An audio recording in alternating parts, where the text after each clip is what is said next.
Amalia Năstase a făcut furore aseară, desprinsă parcă dintr-un film de la Hollywood. Fosta soție a lui Ilie Năstase a reușit să ne uimească din nou. Fericită, cu zâmbetul pe buze, Amaliei pare să-i meargă excelent de când a divorțat. Dar oare ce o face să radieze așa, să fie vorba despre o dragoste care o împinge din nou spre altar?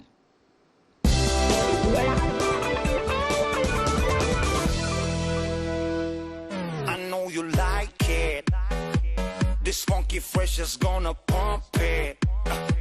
I see that booty making an earthquake on the floor like an active bomb, bomb, bomb.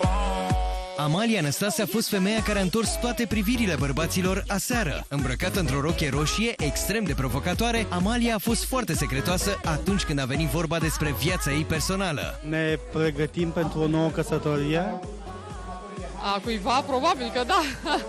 Viața mea este out of subject în presa mondenă și nu discut niciodată partea mea. Am avut mai share de atenție pentru viața mea personală pe care nu mai doresc să-l am și ce este în spatele ușilor mele rămâne în spatele ușilor. Ladies, oh, you know how we're doing. Slow mo. Ai gândit deja la vacanța de iarnă, unde voi petrece? Nu prea și niciun an nu ne-am gândit la vacanța de iarnă dinainte și ajungem să hotărâm totul cu vreo 2 săptămâni înainte, dar atâta timp cât toți clienții sunt mulțumiți, când toți clienții au închis e-mail-urile, putem să plecăm și noi în concediu. Dacă picioarele Amaliei au fost acoperite de trena rochiei, care îi venea pe corp ca o a doua piele, nu același lucru putem spune despre decolteul adânc și generos de la care domnii abia reușeau să-și ia ochii.